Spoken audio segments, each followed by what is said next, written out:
Okay, diffusion and infusion. So notes में देखो, diffusion क्या होता है? Spontaneous mixing and movement of gas molecule by collision between the gas molecules is known as diffusion process. मतलब जो intermixing of gases हो गया उसको क्या बोल रहे हैं हम लोग? डिफ्यूजन। यही है ना, नोट्स में लिखा हुआ है। और इफ्यूजन क्या होता है?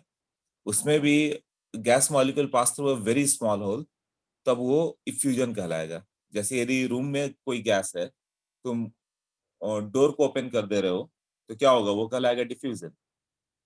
और यदि गैस सिलेंडर है, वो तो हाई प्रेशर पे, उसको जैसे ही ओपन करोगे बहुत हाई प्रेशर से गैस बाहर आएगी, तो उसका नेम होगा इफ्यूजन। क्लियर हुआ ना? डिफ्यूजन क्या है, इफ्यूजन क्या है? कोई डाउट है इसमें? ओके, तो इसके लिए ग्राहम्स लॉ क्या था? मतलब यदि रूम में कोई भी गैस ले लो, अमोनिया गैस ले लो, पूरा डोर ओपन कर दो तो अमोनिया गैस डोर से बाहर आ रहा है, वो डिफ्यूजन हो गया। बट एक स्मॉल होल कर दें, जनरली हाई प्रेशर रहता है, तो 23 बाहर आता है, वो इफ्यूजन हो गया। तो ग्राहम्स लॉ क्या है कि रेट ऑफ डिफ्यूजन और effusion is inversely related to density. D क्या हो गया? Density d equal to what? PM by R T. तो d is proportional to M ना, तो ये स्क्वायर रूट ऑफ डी होता है। So R will be proportional to square root of molar mass. ऐसे होगा।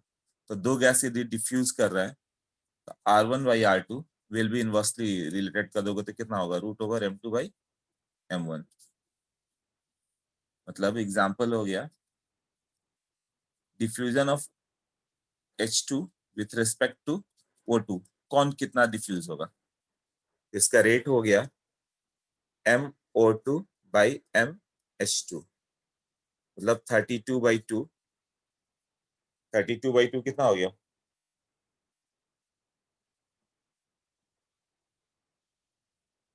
√16। √16 मतलब हो गया 4। तो ये रेट ऑफ डिफ्यूजन 4 है। इसका मतलब क्या हो गया? कि जितने देर में ऑक्सीजन का, जितने देर में ऑक्सीजन का 1 लीटर बाहर जाएगा, उतने देर में हाइड्रोजन का 4 लीटर बाहर जाएगा। यही हुआ ना?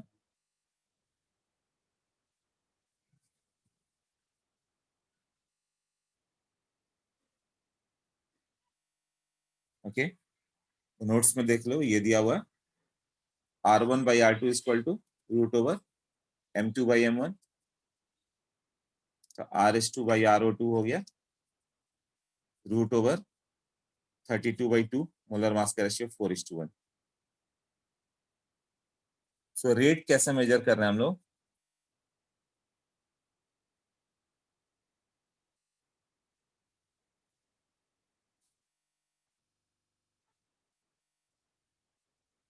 Number of moles of gas diffused by time. इससे मेजर का हो सकता है ना? मान लो 5 मोल गैस डिफ्यूज हुआ, रूम से 5 मोल गैस बाहर आया 3 सेकंड में, रेट रेट ऑफ डिफ्यूजन हो गया 5/3।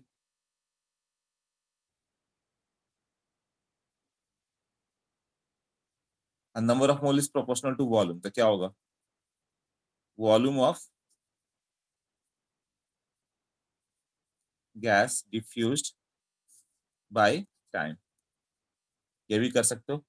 या मान लो कहीं डिस्टेंस ट्रेवल हो गया, तो rate is distance travelled by time. कहीं ट्यूब है, मान लो कि हाइड्रोजन ऑक्सीजन 1 मीटर जितने दूर में जाएगा, हाइड्रोजन उससे 4 गुना ज्यादा 4 मीटर अहेड चला जाएगा। R(2)/R(O2) 4/1 है ना? जितने देर में ऑक्सीजन का 1 मोल बाहर आएगा, उतने देर में हाइड्रोजन का 4 मोल बाहर आएंगे। क्यों? हाइड्रोजन लाइटर गैस है, 23 बाहर आएगा। जितने देर में ऑक्सीजन का 1 लीटर बाहर आएगा, उतने देर में हाइड्रोजन के 4 लीटर बाहर आएंगे।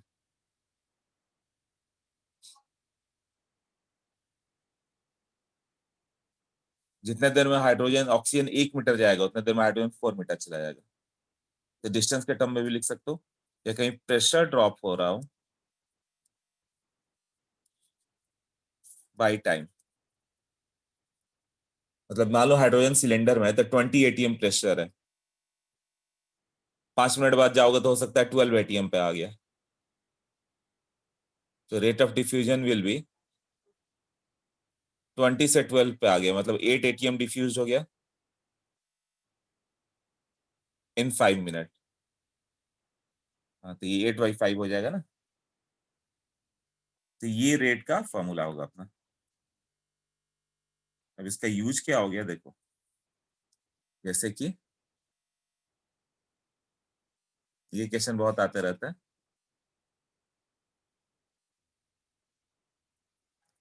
यहाँ NH3 है, HCl है, प्रेशर सेम है दोनों का, मान लो कि 1 ATM 1 ATM। तो व्हाइट फ्यूम कहाँ पर बनेगा यदि एक साथ वॉल्व को ओपन किया जाए? तो व्हाइट फ्यूम मान लो यहाँ पर फॉर्म हो गया पॉइंट पी पे। पॉइंट पी पे क्या होगा? NH3 plus HCl, NH4, Cl solid बना। तो क्वेश्चन हो गया, ये मान लो डिस्टेंस x है, x मीटर, और ये हो जाएगा L माइनस x मीटर। पूरा डिस्टेंस दिया रहेगा ट्यूब का, मान लो L मीटर का लेंथ है। At what distance from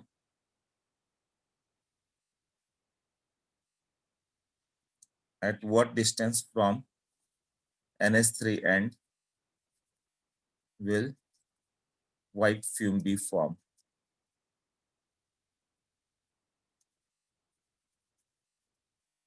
white form किसका? NH4Cl का ना। तो मान लो x मीटर के डिस्टेंस पे है, तो क्या लिखोगे formula? RNH3 by RCl will be root over MNH3 by MHCl। RNH3 कितना हो गया? x metre by time t, ये हो गया L minus x metre by time t, will be ये 17, ये उल्टा हो गया, या इनवर्सली रिलेटेड था ना मोलर मास का। ये जो होगा MHCl बाई MNH3, ये होगा 36.5 बाई 17। तो सपोज L दिया हुआ है, मान लो 2 metre 3 metre, L equal to 2 metre, ये कितना हो जाएगा? x divided by 2 minus x will be 36.5 by 17। तो x तो कैलकुलेट हो गया ना।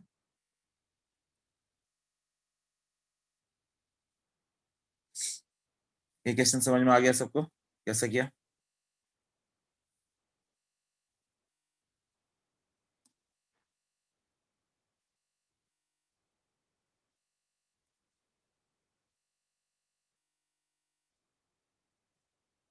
ओके, तो डिफ्यूजन बहुत ही इजी टॉपिक है, इसके लिए सिर्फ मॉलिक्यूलर मास का अपोजिट कर दो हो जाता है। ओके,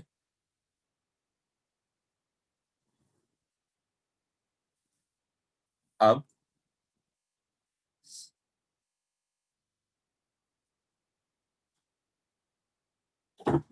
आर इस नोट्स में देख लो, पाइपलाइन दिया होगा, L1 L2 डिस्टेंस वगैरह दिया है। हाँ, inversely related to root D, which is inversely related to root M.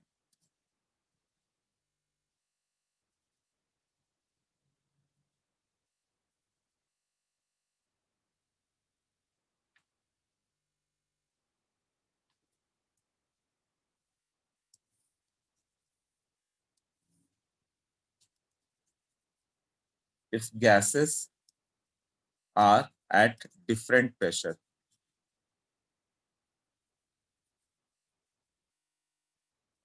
if gases are at different pressure, तो R is proportional to P by root M। Pressure जितना ज्यादा होगा उसका रेट ऑफ डिफ्यूजन ज्यादा होगा। इमेजिन करो, gas cylinder में high pressure पे जैसे ही वो ओपन करोगे रेट 23 से डिफ्यूज होगा। तो प्रेशर के डायरेक्टली रिलेटेड, और मॉलिक्यूलर मास के इनवर्सली रिलेटेड। क्यों? हैवी गैस होगा तो जल्दी ट्रेवल ही नहीं करेगी, उसकी काइनेटिक एनर्जी कम होती है, वो ट्रेवल ही नहीं करेगा। तो R is proportional to P by root M ना। इसका मतलब R1/R2 will be P1/P2 root over M2/M1। Same question NH3 वाला देखे।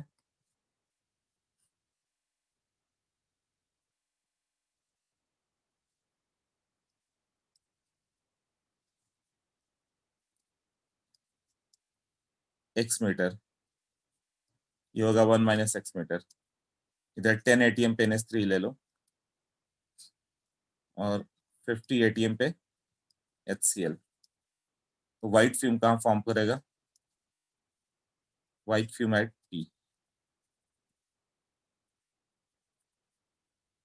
तो x equal to what?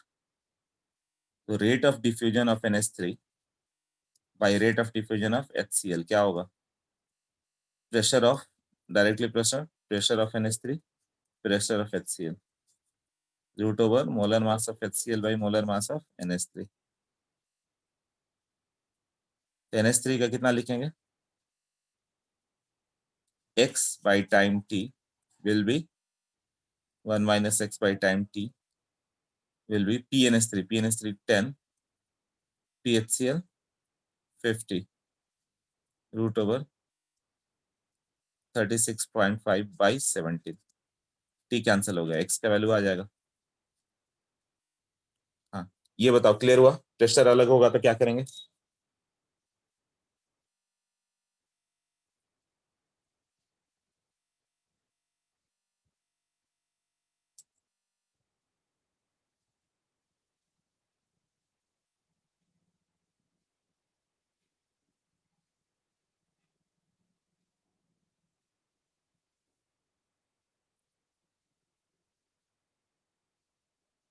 Clear clear, okay, सबका आंसर है क्लियर।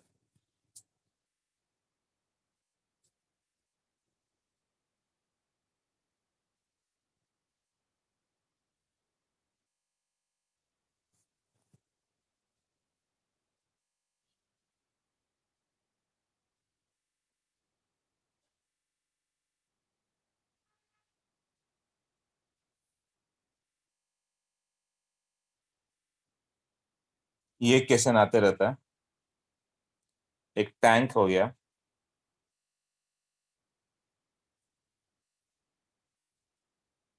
जिसमें H2 और O2 दोनों है। H2 का 4 मोल, O2 का 1 मोल और टोटल प्रेशर 20 ATM है।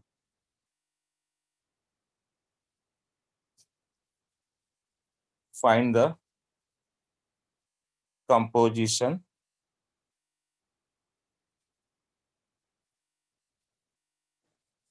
Gas diffusing initially. इनिशियली जो गैस आएगा उसका क्या कंपोजिशन होगा? इसका मतलब दैट इज कंपोजिशन, मतलब क्या पूछा? किस रेट से डिफ्यूज होगा RH2 by RO2।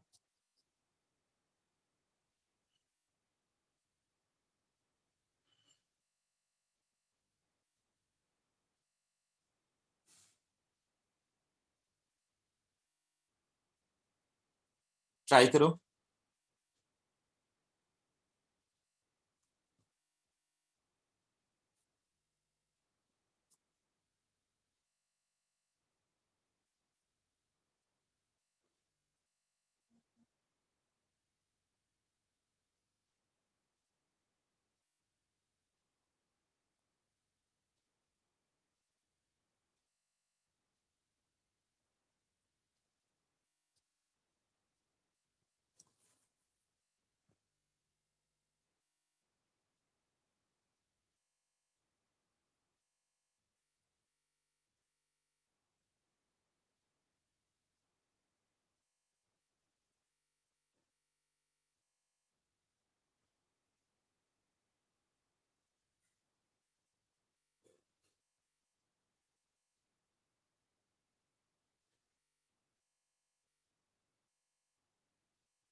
4 mole H2 1 mole O2। Ayush का आंसर, आंचल ने 16 आंसर किया, आनंदी ने 0.5। बस 3 ही आंसर आया, आनंदी ने, अचल ने और आयुष ने आंसर किया। ओके देखो, सो डिफरेंस है, दोनों का प्रेशर अलग अलग होगा। प्रेशर कैसे निकालोगे? दोनों का अपना अपना प्रेशर क्या होगा? Pressure of O2 will be mole fraction of O2 into P total, ऐसे था ना? मोल फ्रैक्शन ऑफ O2 कितना होगा? उसका अपना मोल 1 by total 5 into P total 20, 480 है। ये Dalton law of partial pressure जो पिछले बार किया था। और PH2 XH2 into P total 4/5 into 20। ये 1:4 के रेशियो में ही डिवाइड हुआ ना।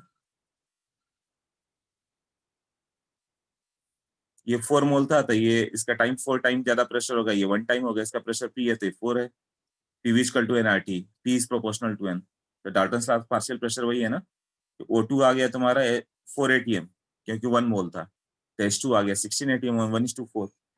सिंपली उसी का रेशियो हो गया ना। तो RH2 by RO2 will be PH2 by PO2। ये क्वेश्चन पूछेंगे वो लोग, IIT का फेमस क्वेश्चन है, ये आते रहता है। तो प्रेशर ऑफ H2 कितना हो गया, इसको लर्न कर लेना अच्छे से। 16/4। ये सिर्फ मोल का रेशियो लिखते तो भी होता ना 4:1।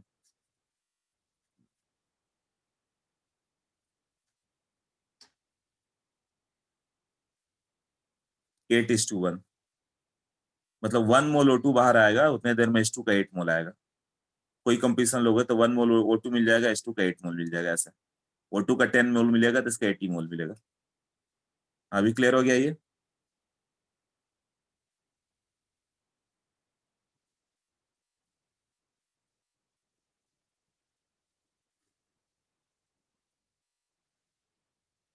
Okay clear.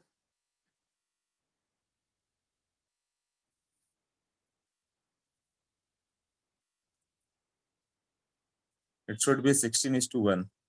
नहीं 32/4 हो। अच्छा लिखने में मैंने 16 लिख दिया था क्या? वेट करो। नहीं 32/2, 16 ही है, ठीक तो है।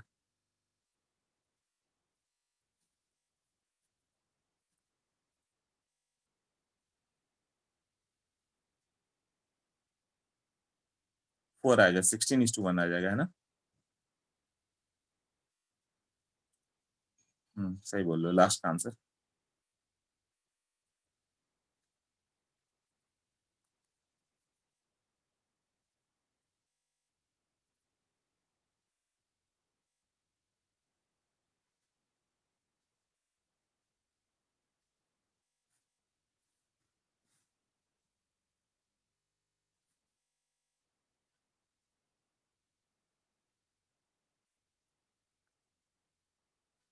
Okay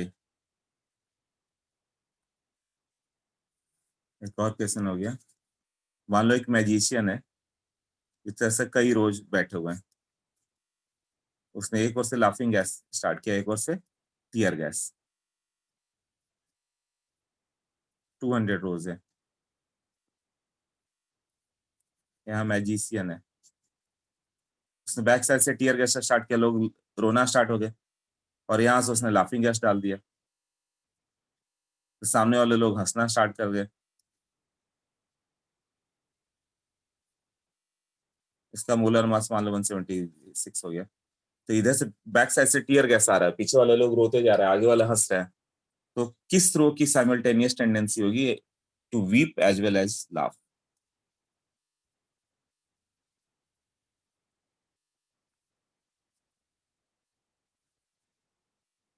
from the magician in x rows मान लो।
तो इसका आंसर क्या होगा फिर?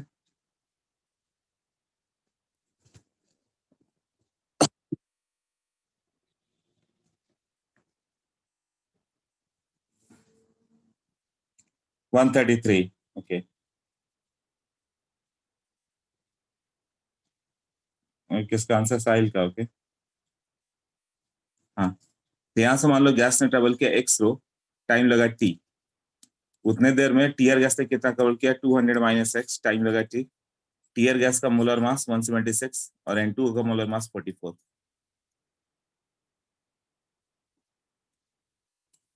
मतलब x/200 - x will be 2:1।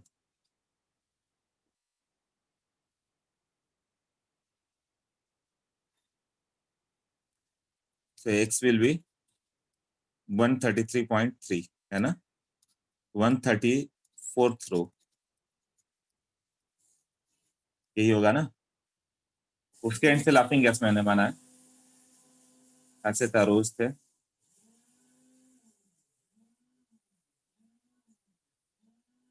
इधर से लाफिंग गैस, इधर से टीयर गैस।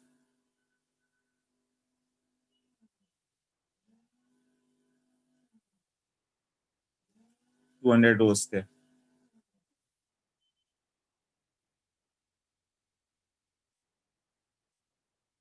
हम्म। उसके बाद एक क्वेश्चन आ गया कि एक बलून ले लो CO2 का, उसको हीलियम में रखो, क्या होगा साइज का? Size of balloon will increase और डिक्रीज? इंक्रीज होगा तो बस्ट होगा कहीं ना कहीं, इनलार्ज होते होते बस्ट हो जाएगा। डिक्रीज श्रिंक होगा कि इनलार्ज होगा?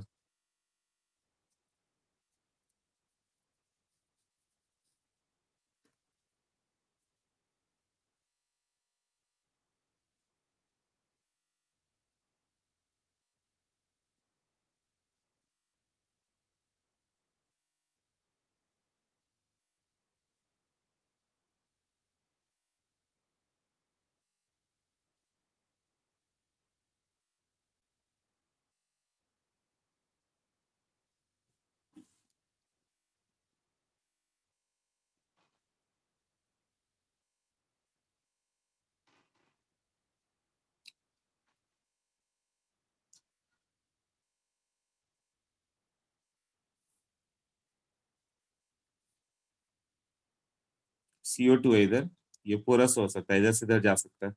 Size of balloon will what increase और डिक्रीज? इंक्रीजेस। क्यों? R CO2/R हीलियम, किसका स्पीड ज्यादा है?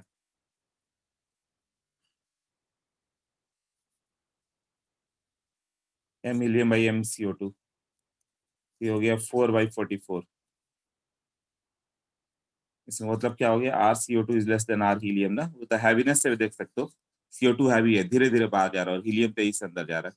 हीलियम ऐसे अंदर आएगा ना, और CO2 ऐसे बाहर जा रहा है। तो ओवरऑल CO2 का कुछ मोल बाहर आएगा तो हीलियम ज्यादा मोल अंदर आएगा, तो ओवरऑल साइज क्या होगा? इंक्रीज होगा ना। ये क्लियर हुआ?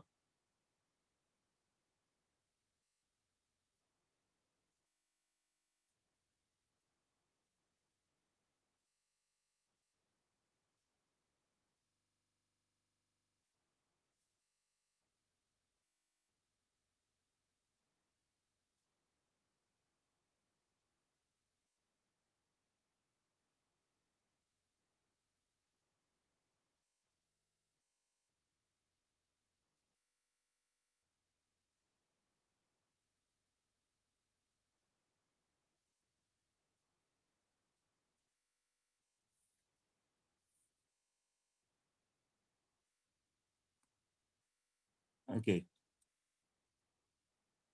क्लियर है, ठीक है। Outside pressure is less than, pressure की तो बात ही नहीं होगी, प्रेशर आएगा तो वो भी इन्वॉल्व होगा, P/√, ये करके। तो यू मीन टू से कि प्रेशर डाल दे तो क्या होगा, है ना? हाँ, तो वो तो करना है अभी। Modern research suggest. अच्छा, उससे पहले एक और एनरिचमेंट फैक्टर वो कर लेते हैं।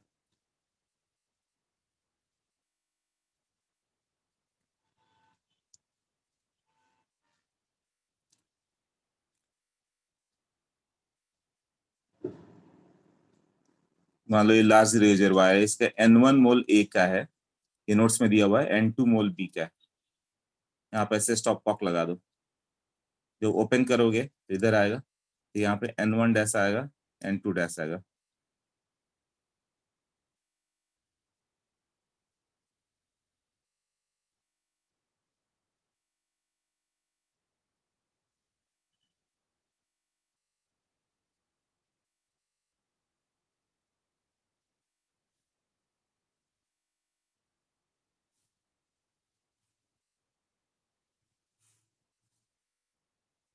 N1 dash is the moles of gas A diffused, और N2 dash is moles of gas B diffused।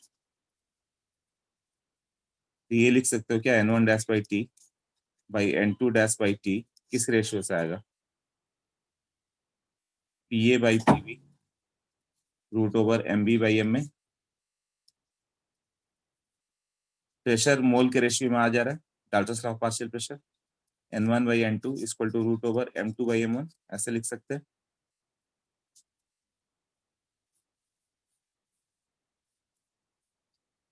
ये हो जाएगा ना जो बताया।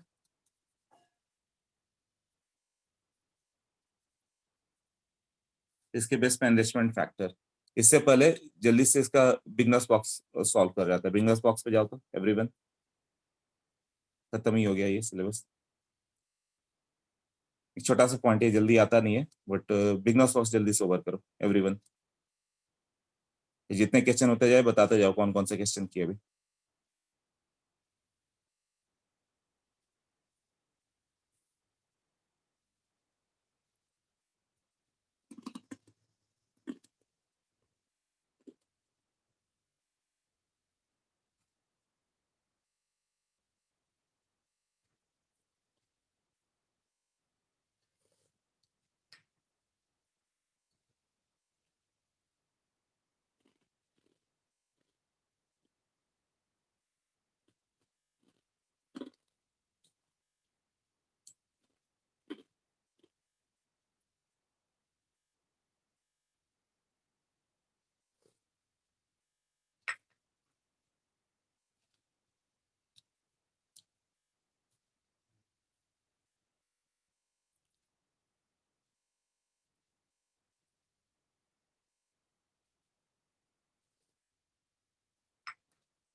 BB4 ही होगा, देखो डिफ्यूजन पे कौन सा बिगनर्स बॉक्स।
कितने हुए क्वेश्चन में?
यूनिट 2 में है ना ये?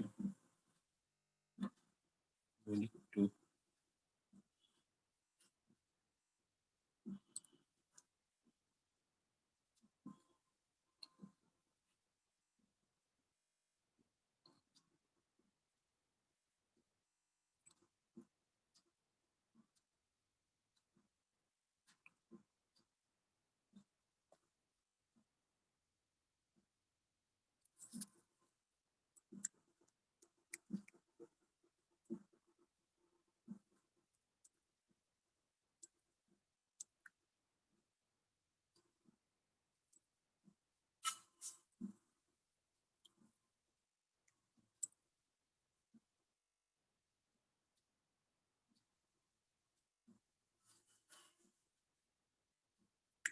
हाँ बताओ।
हाँ कितने क्वेश्चन हुए सबके बताओ।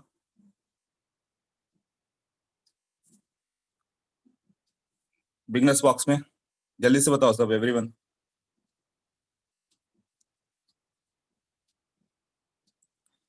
5 आउट ऑफ 7। अच्छा ओके। और लोग हैं? आयुष, आनंदी, अथर्व, मेहुल, प्रद्युम, साहिल, श्रेड, सिद्धेश, सोहम, यश, अदिति। सब अपने आंसर बताओ कितने हुए अभी। 4। अथर्व का 4 हो चुका है, ठीक है। मेहुल 4, ओके। आयुष भी 4।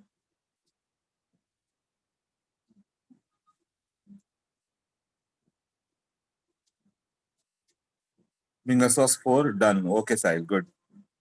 प्रद्युम 3 4। यश पाटिल, यश पटेल 4।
फोर। चलो बताओ क्या डाउट है इसमें।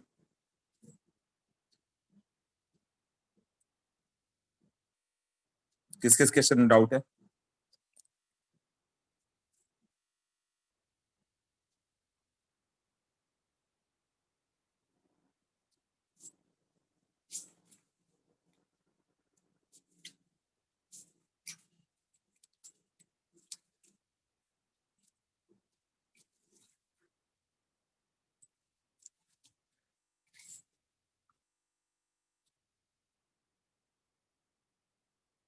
किसमें डाउट है ये बताओ।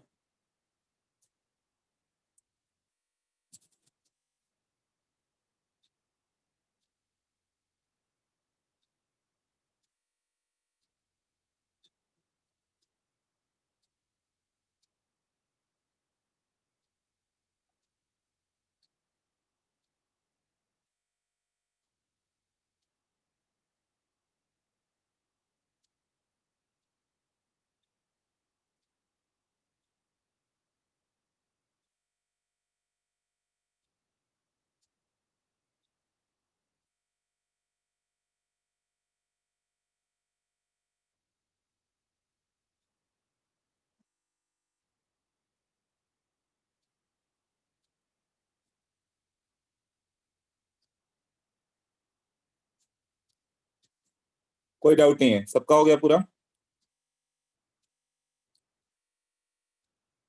ओके चल सेवंथ। सेवंथ में डाउट है?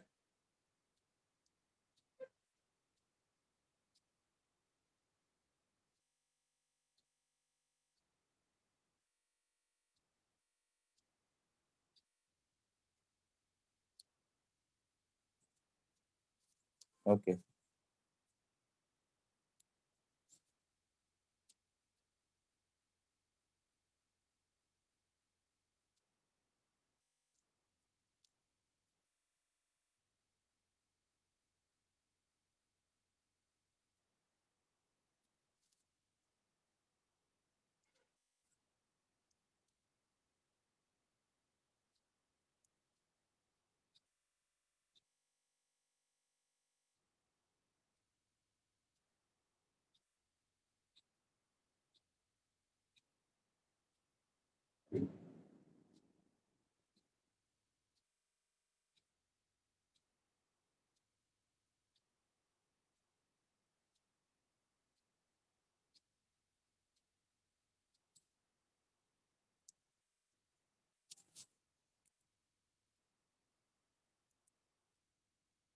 क्वेश्चन टू डाउट है और सेवन डाउट है, ठीक है। देखो ये दो क्वेश्चन।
हो गया सबका अटेम्प्ट कंप्लीटेड?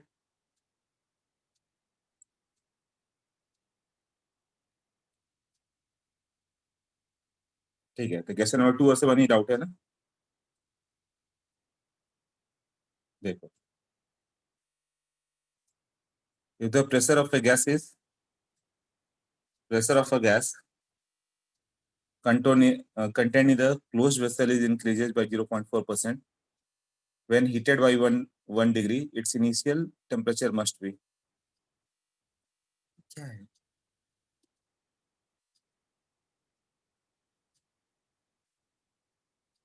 डिफ्यूजन से हट के है, ये तो अलग आ गया फिर।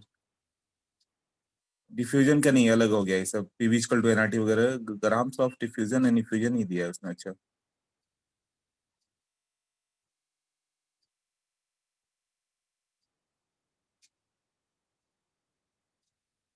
ठीक हो, तो P1 by P T equal to T1 by T2 है, बस उतना ही करना है।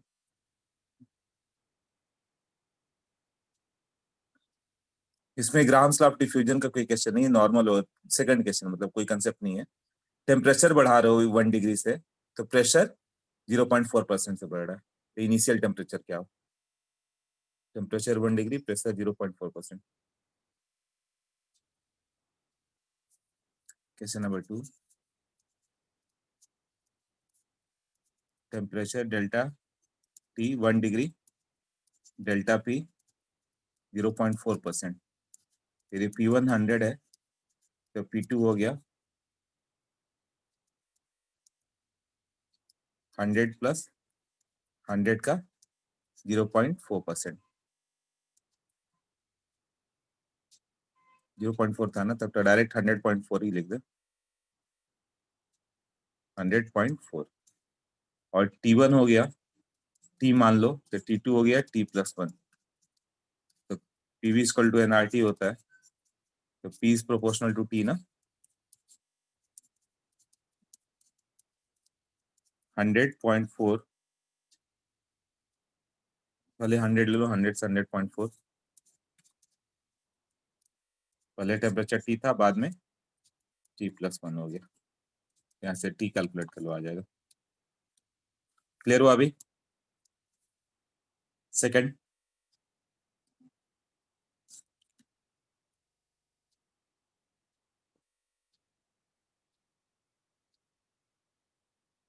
Okay. Seventh, 180 ml of hydrocarbon, rate of hydrocarbon पूछा, क्या मॉलिक्यूलर मास ऑफ हाइड्रोकार्बन, अच्छा तो m पूछा हुआ है, और रेट ऑफ SO2।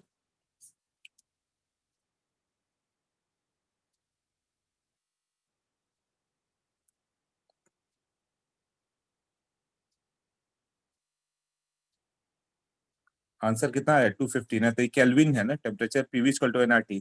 केमिस्ट्री में कोई भी कंसेप्ट इसमें नहीं है, डिग्री सेंटीग्रेड में कैपिटल T ही है।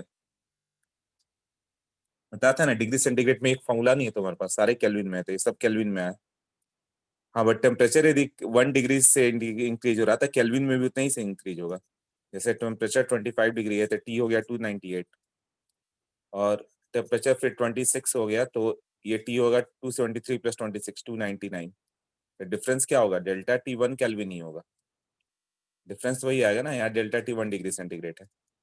डिफरेंस 1 डिग्री सेंटीग्रेड हो या केल्विन में, डिफरेंस तो सेम ही रहता है। ओके, सेवेंथ, तो आर हाइड्रोकार्बन, हाइड्रोकार्बन को CXH5 ले ले, divided by RSO2 will be MSO2 by MCXH5। R को क्या लिख सकते हो? Volume diffused hydrocarbon CXH5 by time, है ना, TCXH5। और इसको क्या लिख सकते हो? VSO2 by time of diffusion of SO2 will be equal to root over MSO2 by MCXH5। अभी क्या होगा?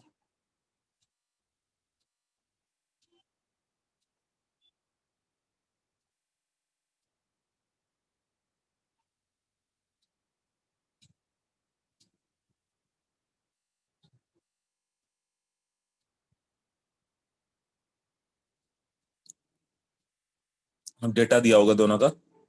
पहले का कितना हो गया? 180 ml इन 15 मिनट, और दूसरा 120 इन 20 मिनट। तो 180 बाई 15 इसका रेट ऑफ डिफ्यूजन हो गया, वॉल्यूम बाई टाइम।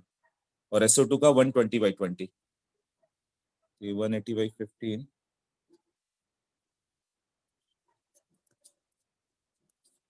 ये हुआ 20 ml in 20 minutes, will be ये 64/mCxHy, यहाँ से mCxHy क्या होगा कैलकुलेट कर लो। ओके, और कोई इसमें VV4 में और कोई डाउट है?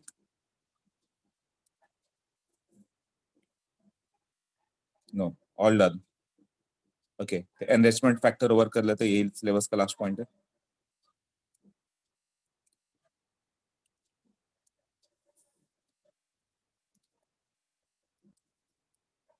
एनरिचमेंट फैक्टर, इससे हम लोग गैस को प्यूरिफाई करते हैं। जो लाइटर गैस होता है वो जल्दी जल्दी बाहर आते जाता है, हैवियर गैस जल्दी बाहर नहीं आता, वो पीछे रह जाता है, लाइटर गैस आगे जाता है, उसको अलग कर लेते हैं हम लोग, है ना। तो जैसे अभी मैंने बताया था एक कंसेप्ट यहाँ पे हो गया। कंसेप्ट क्या था? N1 मोल A का है, N2 मोल B का है, और जब ये डिफ्यूज होकर बाहर आया तो यहाँ पे क्या आ गया, बनता पहले N1 डैश और N2 डैश। ये किस रेशियो में आ गया? N1 dash by N2 dash equal to N1 by N2 root over M2 by M1, यही हुआ ना। इसी पे अभी वो क्वेश्चन किया था RS2 बाई RO2, जो मैंने बोला आएगा ही आएगा। PH2 by PO2 square root of ये मोलर मास से ऐसा आएगा।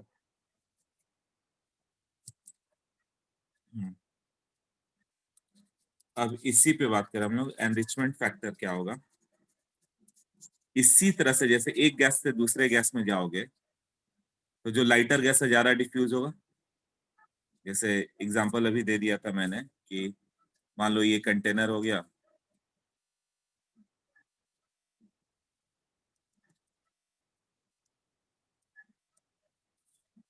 यहाँ पे मान लो कि example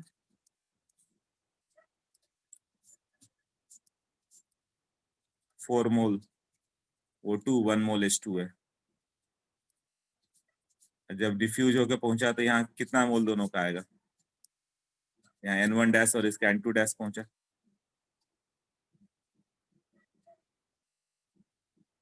N1 dash N2 dash को बेटर NO2 और NH2 लिखे। NO2 और NH2 किस रेशियो में पहुंचेगा? ये NO2 बाई NH2 किस रेशियो में आ गया यहाँ पे?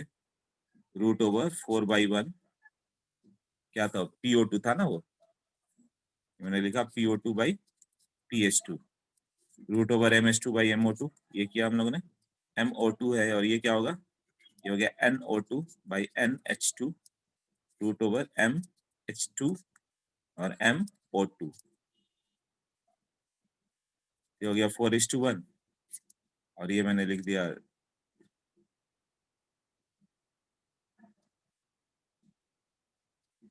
कुछ 2/32, इस रेशियो में बाहर आएगा, ये होगा ना।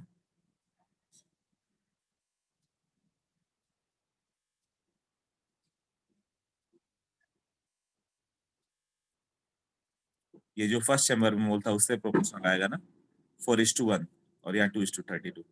ये भी क्वेश्चन किया हम लोगों ने। इनिशियल जो गैस डिफ्यूजर है क्या होगा कंपोजिशन। अब एनरिचमेंट फैक्टर में सेम थिंग आएगा। देखो नोट्स में देखो, उस गैस को कई स्टेप में पास किया गया, एक रूम से दूसरे रूम में, दूसरे रूम से तीसरे रूम में, तीसरे रूम से चौथे रूम में। तो जो कंपोजिशन होगा, जो लाइटर गैस होगा, वो फास्ट डिफ्यूज होकर आएगा। जो मान लो एक रूम में H2 और O2 लोगे और दूसरे रूम में पास करोगे तो H2 का मोल ज्यादा मिलेगा, क्योंकि ज्यादा डिफ्यूज होकर आ जाएगा। फिर वहां से थर्ड रूम में पास करो तो फिर H2 का मोल और ज्यादा बढ़ जाएगा, क्योंकि वो और ज्यादा फास्ट होता है, O2 और पीछे होता जाएगा। फाइनली जाके केवल H2 ही बहुत ज्यादा बच जाएगा। मान लो 4,000 5,000 स्टेप करोगे तो हो सकता है कि H2 बहुत ज्यादा हो जाए परसेंट और O2 बहुत कम हो जाए। तो हर स्टेप वाइज O2 पीछे होते चला जाएगा। तो यही एनरिचमेंट फैक्टर, हम लोग एनरिच कर रहे हैं इसे। कैसे एनरिच करेंगे? जैसे ये हो गया N1 gas A, N2 gas B, यहाँ पर आ गया N1 डैश N2 डैश, यहाँ पर आ जाएगा N1 double dash N2 double dash.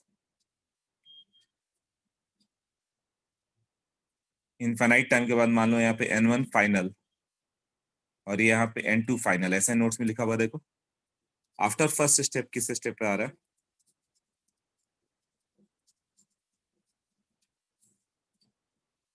N1 dash by N2 dash कितना हो गया? N1 by N2 root over M2 by M1। After second step क्या होगा? अब तो N1 डैश पहुंचा वहां पे, N1 डबल डैश और N2 डबल डैश, वो किसके प्रोपोर्शनल होगा? जो उससे पहले वाले चैम्बर में मोल था, N1 dash by N2 dash root over M2 by M1। ये इक्वेशन 1 और 2। इक्वेशन 1 और 2 से क्या बोलोगे? N1 dash by N2 dash यहाँ पे दिया हुआ है, it is N1 by N2 root over M2 by M1, और यहाँ पर root over M2 by M1 था ही। ये हो गया N1 by N2 root over M2 by M1 का स्क्वायर। सेकंड स्टेप के बाद स्क्वायर हो गया, यही है ना? थर्ड स्टेप के बाद क्या होगा? After third step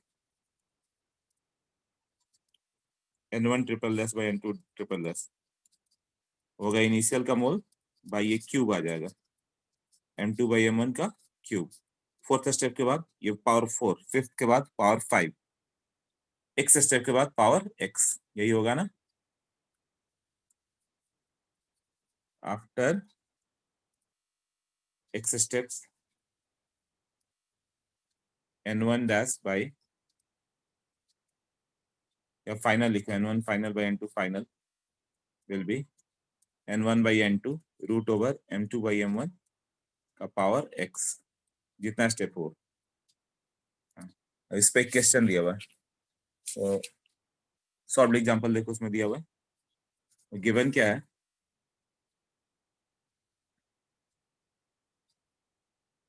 a naturally occurring uranium is a mixture of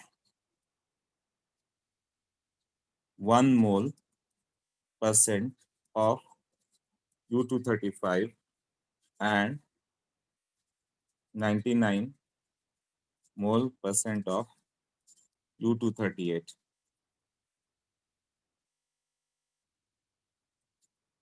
It is desired to enrich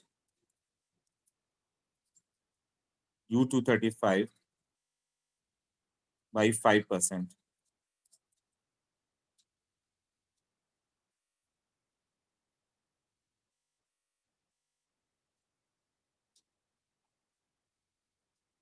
By mole. How many diffusion steps? मतलब x का क्या वैल्यू है?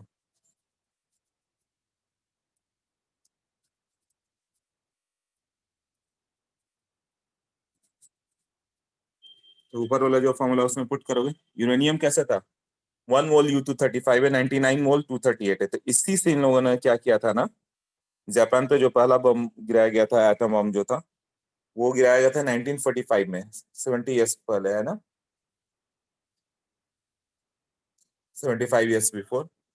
उस समय यूरेनियम तुम्हें 235 चाहिए, अलग कैसे करोगे? तो सबको फ्लोरीन से रिएक्ट किया गया था, फ्लोरीन तो रिएक्ट कर गया, UF6 बन गया, बट एक 235 वाला था, एक 238 वाला है। फिर उसने क्या किया अमेरिका ने, कि उसको यही डिफ्यूजन मेथड से अलग करना स्टार्ट किया। तो U-235 फास्ट मूविंग है, जल्दी जल्दी बाहर आता गया। U-238 तुम्हारा क्या होगा? पीछे होता गया। फाइनली उसने U-235 पूरा सेपरेट कर लिया डिफ्यूजन के थ्रू, और तब उसे एक्सप्लोड किया। तो ये केवल देखो 1% से, हाँ लिटिल बॉय करके कोड नेम था, राइट? ये जो 1% है, उसको 5% बाई मोल करना है। तो सोचो कितना होगा? तुम चाहते हो कि 1% था 235, 99% ये है, अब 1% हम लोग का U-235 बचे और 95% ये, तो कितने स्टेप्स के बाद ये आएगा? देखो कितना स्टेप आंसर दिया हुआ। इसके सॉल्यूशन में जाओगे तो क्या होगा?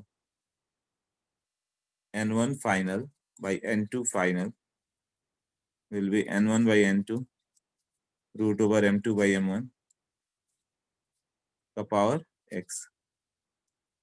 n1 final n2 final, n1 था फाइनल 5, ये 95 है, ये इनिशियली 1 और 99 था, ये 1 मोल था, ये 99 था। रूट ओवर मॉलिक्यूलर मास कितना हो गया इसका 238 बाई 235 का power x। x equal to 385 हुआ तो 1% से 5% गया। ऐसा 385 टाइम्स तुम चैम्बर से पास करोगे तो ऐसा होगा।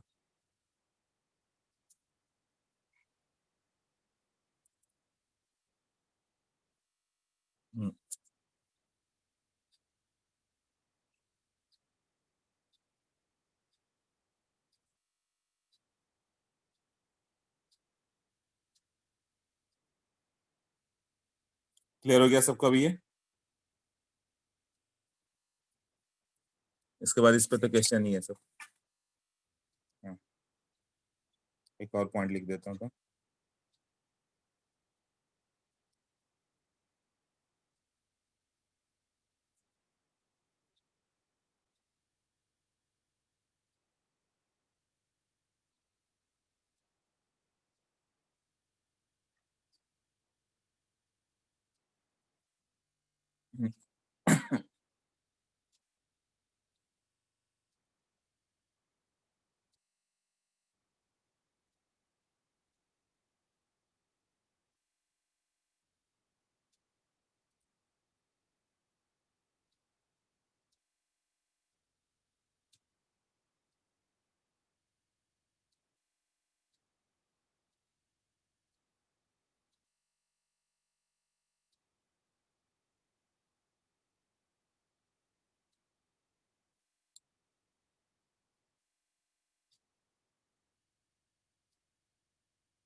Okay.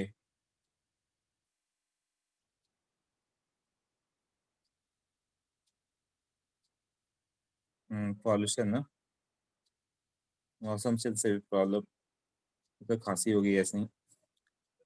Okay, modern research suggest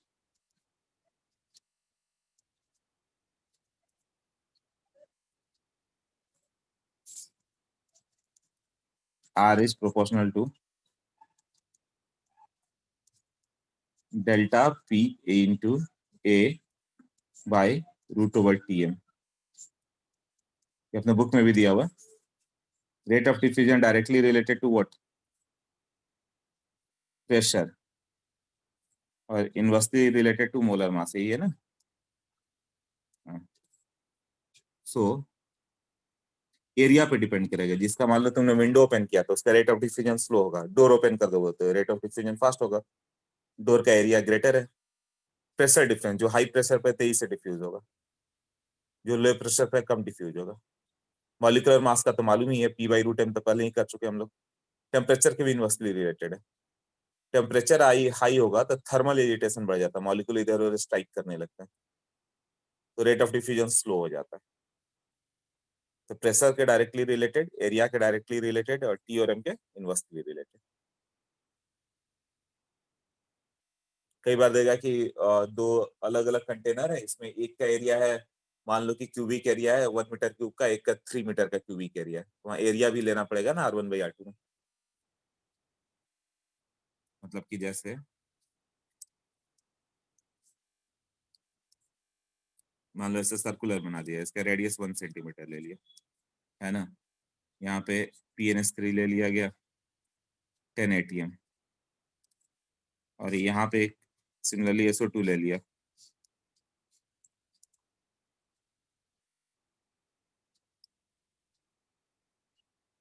और ये कुछ इस तरह वाला कंपोजिशन में फॉर्म हो जा रहा।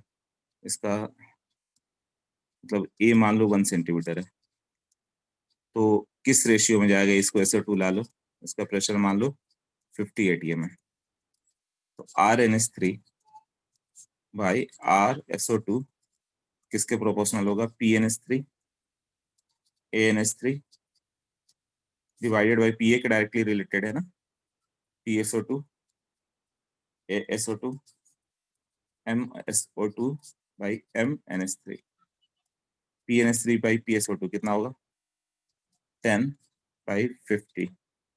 Area of NH3 pi R square, pi into 1 का स्क्वायर, और ये इसका एरिया होगा A square cross section area,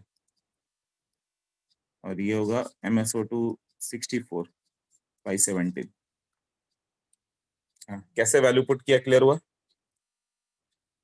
pressure के डायरेक्टली रिलेटेड, एरिया के directly related, and square root of M के इनवर्सली रिलेटेड।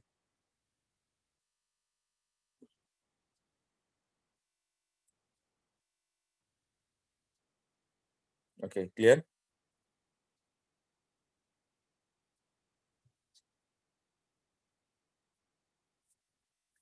एक बच गया, डिफरेंशियल लेट लो।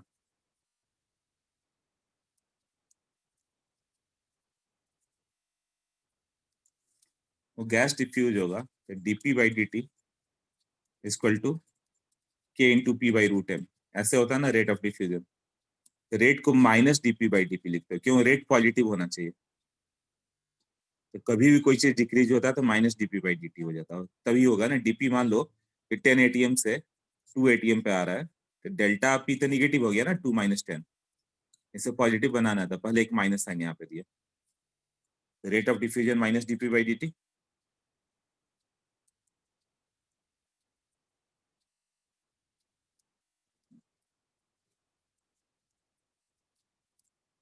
माइनस dp बाई dt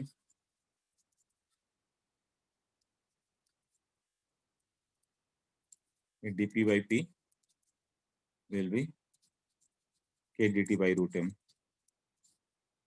तो ये 0 से t टाइम पे, 0 पे मान लो प्रेशर पी नॉट था, बाद में p हो गया, तो ये कितना होगा ln p। इसका लिमिट पी नॉट से p रखो, और ये माइनस इधर आ गया ना, minus K T by root M. तो ये ln p माइनस ln लॉन p, मतलब ln p naught minus K T by root M, ln p by p naught equal to minus K T by root M. तो p by p naught कितना हो गया, e raise to minus K T by root M. ये सब तो differentiation है, integration. Okay, p equal to p naught e raise to minus K T by root M. हाँ, अब बताओ, ये क्लियर हुआ?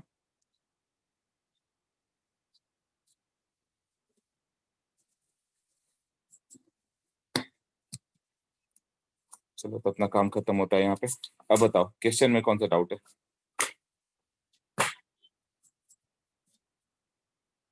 किसी बिगनर्स बॉक्स में कोई प्रॉब्लम है, एक्सरसाइज में कोई प्रॉब्लम है?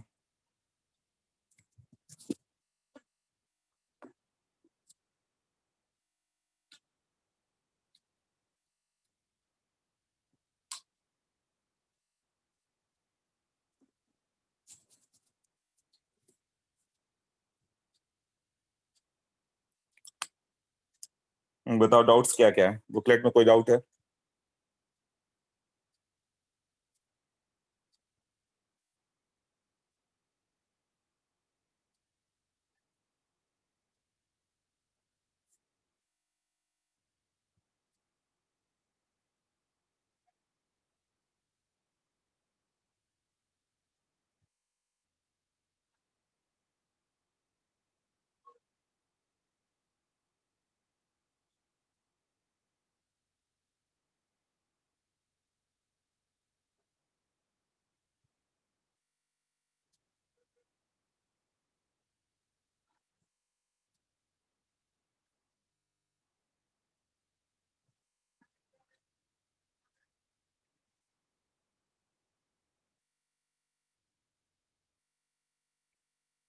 हाँ, बताओ, कोई डाउट है बुकलेट में?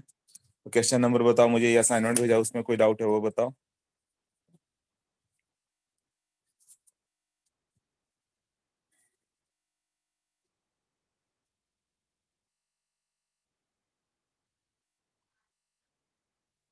कोई डाउट नहीं है?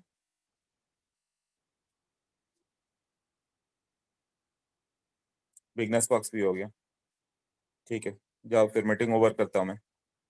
डाउट है तो बताओ, नहीं तो मीटिंग ओवर कर दे रहा हूँ मैं।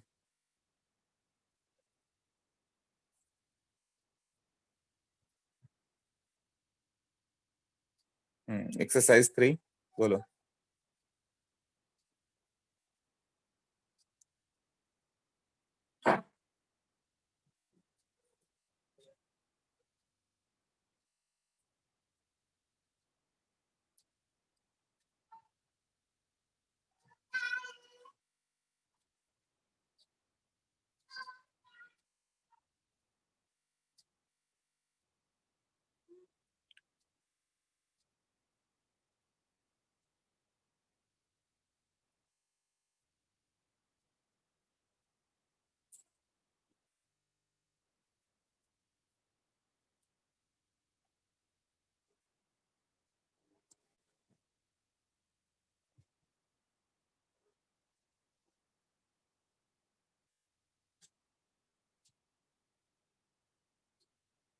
In exercise 3, numerical problem 3. Okay.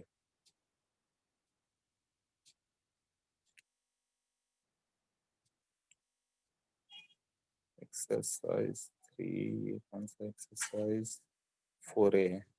Exercise 3 कहाँ, क्वेश्चन नंबर 3। हाँ देखो, infinitely long tube trapped the air with the mercury and another liquid of the density 6.8 ग्राम पर cc, मतलब मर्क्यूरी से हाफ है डेंसिटी, है ना। मर्क्यूरी रहता तो उसका हाइट क्या आ जाता, उसका थोड़ा कम ही आता। And is kept horizontal, horizontal हो गया तो दोनों साइड से प्रेशर सेम होगा।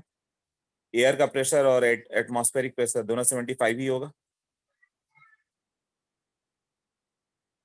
नहीं नहीं, तो प्रेशर ज्यादा होगा तो वो मूव करेगा ना, जो बीच में मर्क्यूरी है और अदर लिक्विड है, तो दोनों साइड सेम प्रेशर है। अब क्या बोल रहा है, if the tube is now placed vertically with the open and upward, इसको वर्टिकल कर दोगे तब तो प्रेशर अलग आएगा, ये दोनों का वेट भी आएगा। कितना प्रेशर लगेगा, बाहर 75 सेंटीमीटर मर्क्यूरी तो था ही, अभी 10 सेंटीमीटर मर्क्यूरी प्लस जो दूसरा लिक्विड है वो कितना है, 10 सेंटीमीटर वो भी है, बट उसकी डेंसिटी 6.8 है। मतलब इट इज इक्विवेलेंट टू, यदि तुम मर्क्यूरी ले लो 13.6 वाला, तो 5 सेंटीमीटर के बराबर आएगा।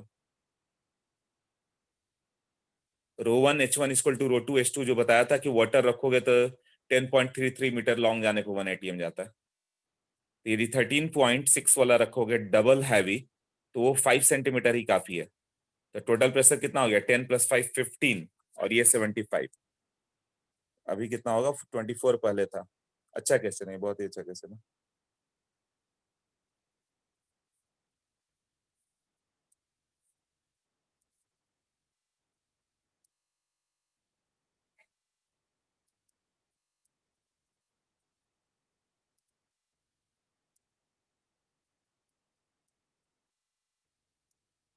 लिक्विड है ये कोई, यहाँ 75 सेंटीमीटर एफएचजी है, तो यहाँ से प्रेशर उतना ही लगा होगा।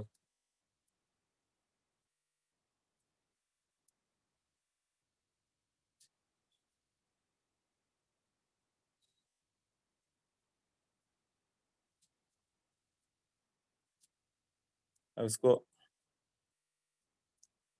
ऐसे रखोगे तो क्या होगा, वर्टिकल करोगे तो इसका भी प्रेशर आएगा। ये 75 सेंटीमीटर ऑफ मर्क्यूरी, इसको इक्विवेलेंट टू मर्क्यूरी ले लो तो 5 सेंटीमीटर ही आएगा। ये मर्क्यूरी 10 सेंटीमीटर था, तो टोटल प्रेशर कितना हो गया एयर पे, 75 + 5 + 10, है ना। तो यहाँ जो पी गैस होगा वो उतना ही रह जाएगा। तो पी गैस का पे अभी जो प्रेशर हो गया 75 + 5 + 10, इतना प्रेशर लग रहा है उस पर, 90 सेंटीमीटर ऑफ मर्क्यूरी। अब यहाँ पे था तो उसका लेंथ दिया था शायद, लेंथ कितना था, 24,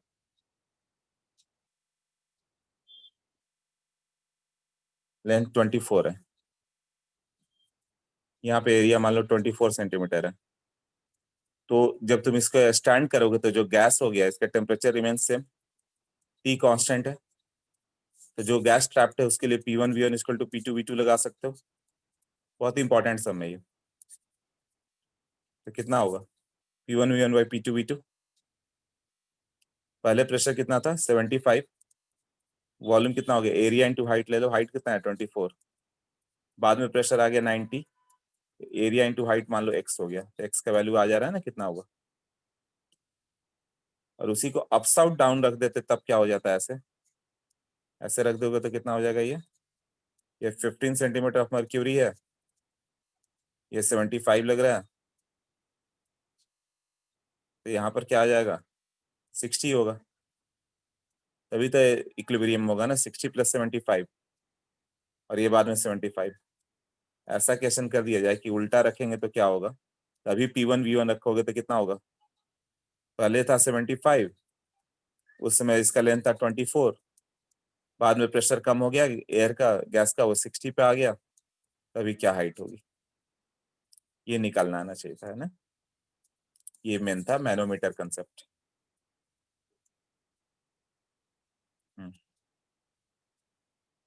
ओके, और बताओ साहिल, कौन सा डाउट।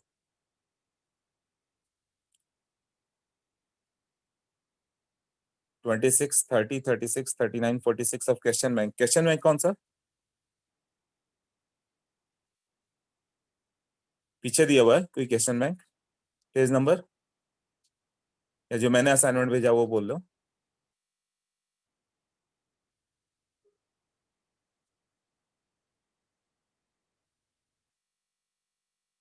हाँ, जो मैंने भेजा था ना, ठीक है, 26 से देखते हैं।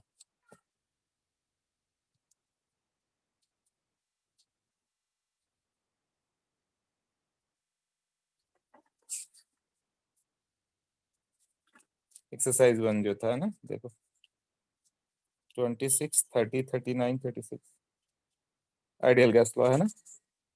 26 क्वेश्चन कौन सा, container contains m gram of gas at high pressure, यही ना। हाँ साहिल, वही है ना, देख लो।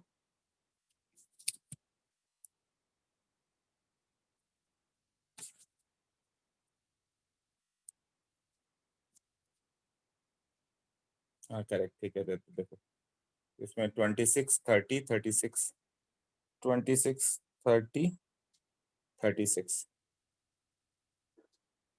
एक एक करके जाते हैं, फिर बताते जाना। हाँ, क्वेश्चन नंबर 26 देखो, असाइनमेंट में जो है, कंटेनर एक गैस हो गया, m ग्राम गैस है, वो थोड़ा बाहर आ गया गैस, तब तक PV = nRT रहेगा, until the pressure decreases to 2/3 of the original pressure. The temperature of the scale is reduced to 3/4. Calculate the amount of gas escaped. मान लो m ग्राम था, s gram, x gram escaped,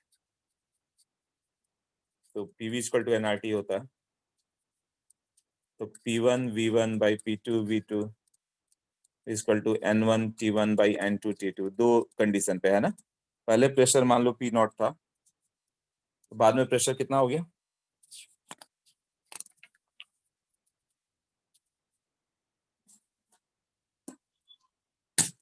2/3 of the original pressure, ये 2P0/3 पे आ गया। V1, अच्छा container same है ना, इसका V0 था तो बाद में V0 रह गया। नंबर ऑफ मोल पहले m ग्राम था, m बाई मोलर मास, बाद में x ग्राम बाहर चला गया था, -x बाई मोलर मास, इतना बच गया। टेम्परेचर का भी कुछ तो दे दिया है, टेम्परेचर कितना हो गया, टेम्परेचर भी रिड्यूस कर दिया गया, T0 था एब्सोल्यूट स्केल पे, 3/4 ऑफ द T0 कर दिया गया। तो x का वैल्यू चाहिए, तब तो आ गया ना वैल्यू, इधर बचेगा 3/2, इधर m/m - x, और ये हो गया 4/3। क्लियर है ये, 30। ओके, फिर से वही P1 V1 = P2 V2, फिर से ही लगाओ, P1 V1 भाई, जब भी गैस बाहर गया था, नंबर ऑफ मोल चेंज हो गया, तो ये फॉर्मूला लगाएंगे हम लोग, क्या क्या बाहर गया 30 में, नंबर ऑफ मोल चेंज कर दिया ना। पहले प्रेशर कितना था, 2 atm,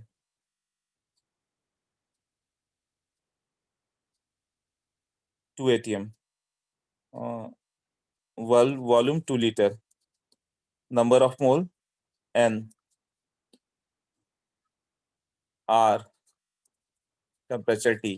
फर्स्ट इक्वेशन ये, दूसरा 0.1 मोल नाइट्रोजन इंट्रोड्यूस कर दिया गया।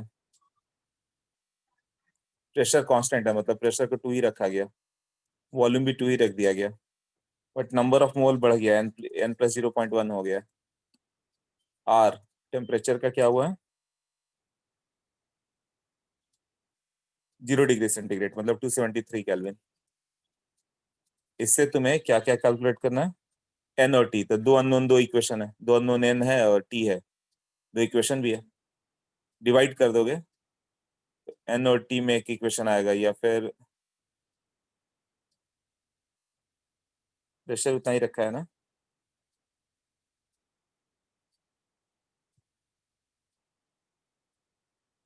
हाँ, तो पहले ये सेकंड इक्वेशन से एन का वैल्यू निकाल दो, इसको सॉल्व करोगे एन आ जाएगा, उसको फर्स्ट में रख दो, टी भी आ जाएगा। दो अननोन, दो इक्वेशन है ना। ओके, और कौन सा था, 36 था ना। हाँ, कौन सा था इसके बाद, दो साहिल, हाँ ये क्लियर है ना, क्लियर है, तो कौन सा था दो और, 36, 39, 46, अच्छा हाँ, 36, 39, 46, 36 पे जाओ।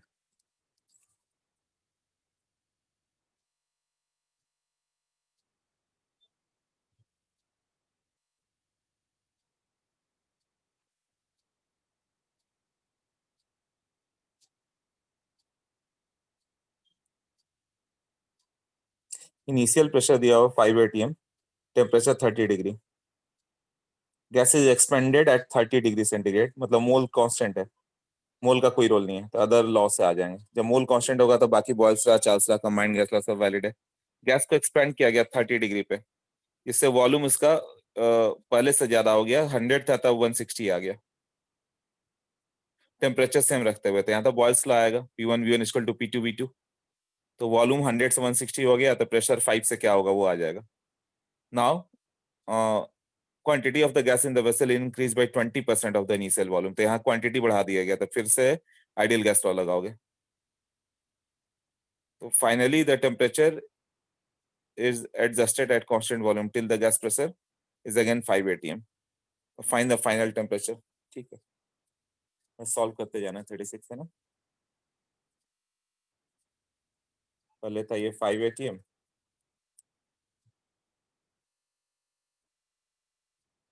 टेम्परेचर था 303 kelvin,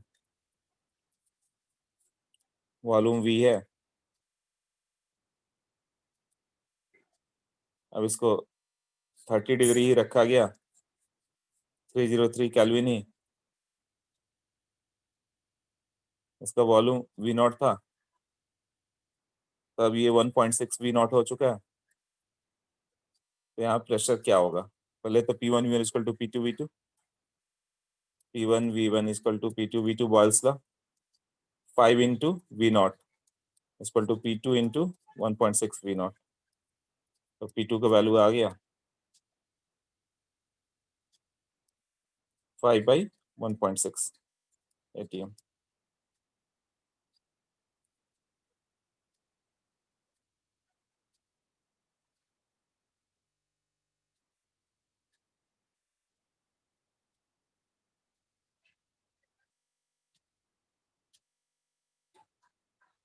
finally the temperature adjusted at constant volume, ये आ गया। अब क्या हो गया, गैस की क्वांटिटी इंक्रीज कर दी गई, 20% ऑफ द इनिशियल वॉल्यूम।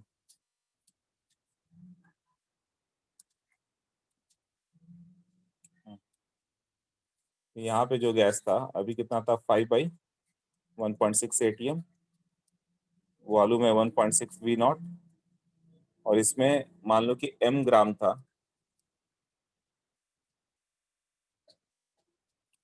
तो अब कितना हो गया, quantity of gas is increase by 20% of the initial volume.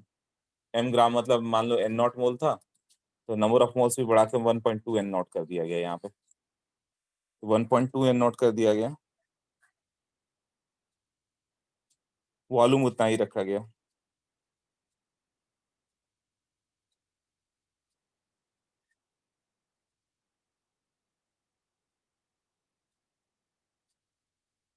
Temperature को एडजस्ट कर दिया गया, जिससे फाइनली वो 5 पे आ जाए।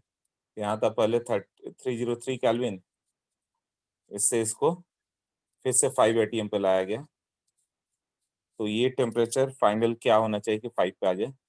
रेस्ट वही है टी केल्विन। टी का वैल्यू क्या हो जाए कि वापस 5 पे आ जाए। ये 1.6 भी नॉट था, ये 1.2 एन नॉट है ऐसा।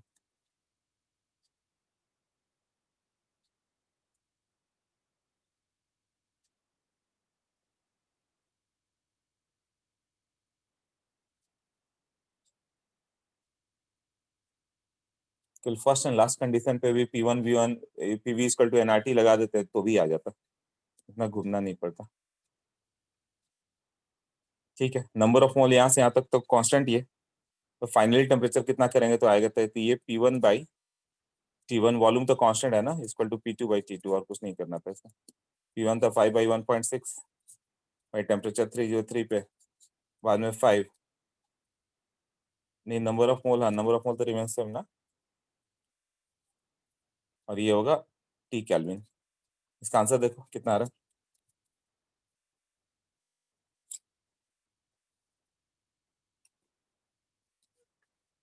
388। ओके, तो डिग्री सेंटीग्रेड में कितना होगा।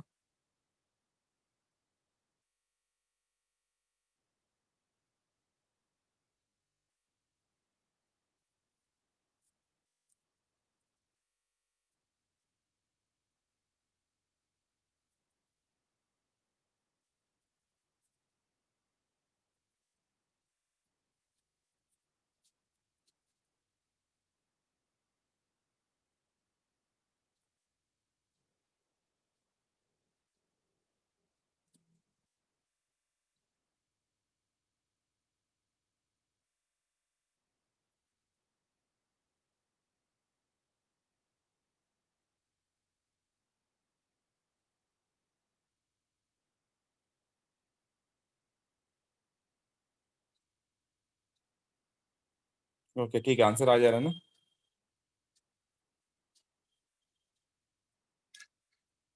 नहीं तुम दूसरे का बोल रहे हो आंसर। ओके, 388।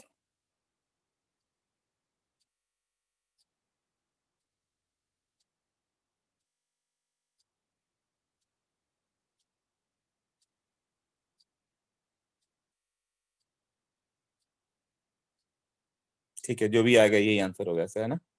नेक्स्ट बताओ, 36 के बाद 39। 39 छोड़ दो, वो बाद में आएगा।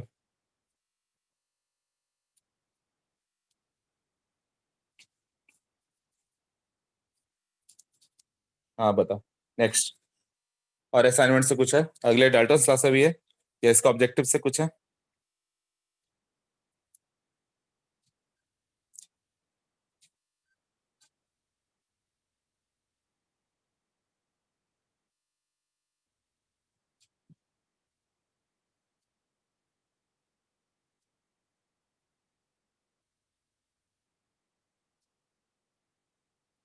46। नहीं, वी रियल कोएफिशिएंट बाद में पढ़ना, अभी अभी नहीं। वो रियल गैस का, रियल गैस बाद में पढ़ेंगे हम लोग।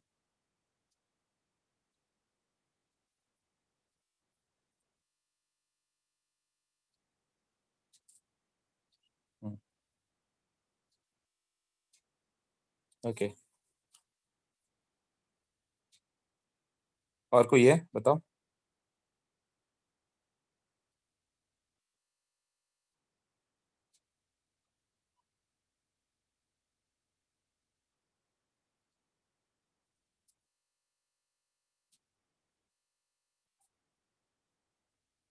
नो।